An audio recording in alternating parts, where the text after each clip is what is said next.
Welcome back to smile digital guys. आज हम देखेंगे इस वीडियो में A38 या A18 जो ओप्पो का है, जिसमें स्पीकर की आवाज़ फटती थी, तो हमने डायरेक्ट उसका जो है रिंगर चेंज करना है।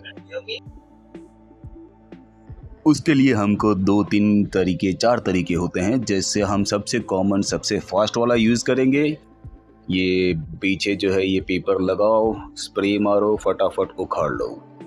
ये सबसे इजी तरीका होता है।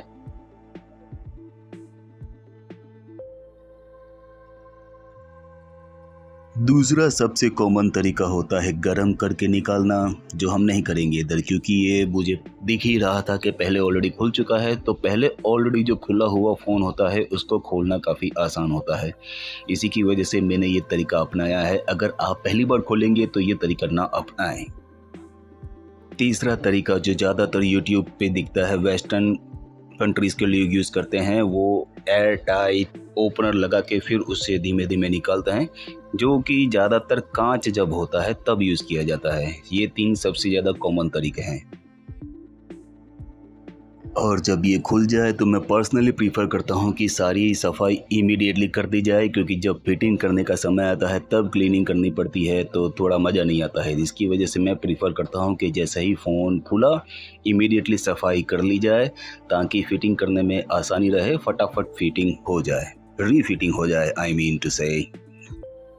अब मैं पर्सनली इसलिए पसंद करता हूँ इसे क्लीन कर लेना, ताकि ये जब फिटिंग करते हैं तो फिटिंग करने में फिनिशिंग अच्छी लगे। अगर ये गम अच्छी तरह क्लीन कर दिया जाता है तो फिटिंग सही बैठ जाती है, कस्टमर को फ़ोन दिखने में अच्छा लगता है, साफ़ सुथरा दिखता है।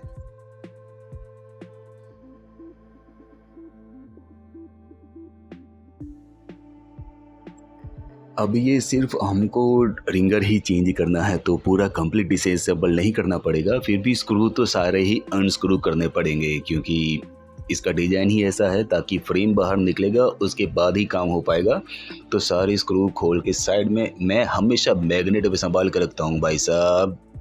स्क्रू नहीं मिलते हैं, दोबारा दूसरे लगाने पड़ते हैं, तो मुझे मैग्नेट पर बचा के रखना सही लगता है।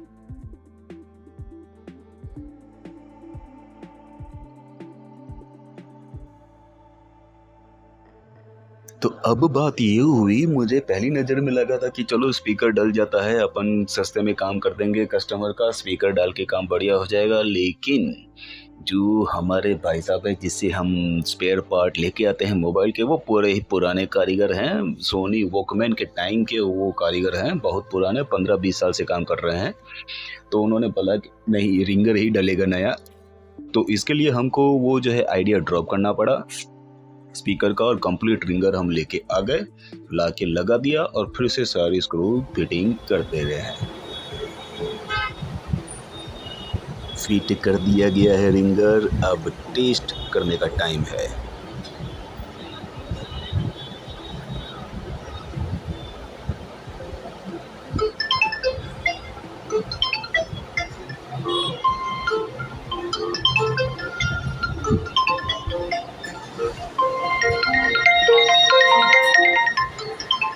पहले इस मोबाइल की आवाज़ मेरी फटी हुई आवाज़ थी, और अब कितनी आहा सुरीली हो चुकी है, वाह वाह।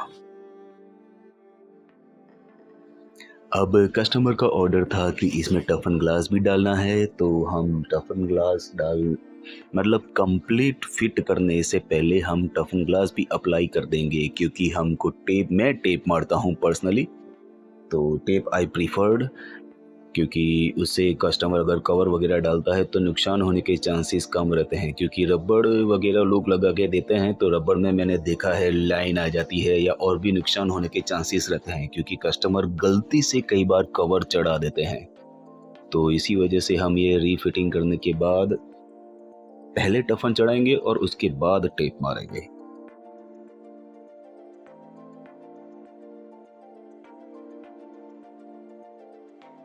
ये अब हम मस्त सफाई करके बढ़िया से टफन ग्लास लगा देते हैं।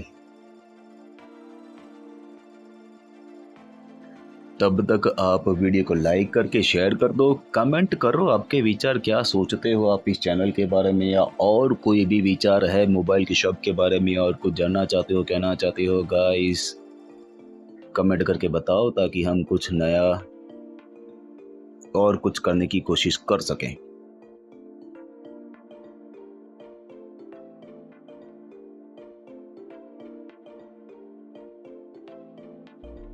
मैंने 2-3 बार देखा है कि टफन लगाने के बाद डिस्प्ले काम करना बंद कर देती है, तो इसी की वजह से हम डिस्प्ले चेक करते हैं, टफन लगाने के बाद काम कर रही है और फिर हम कंप्लीट फिटिंग कर देते हैं।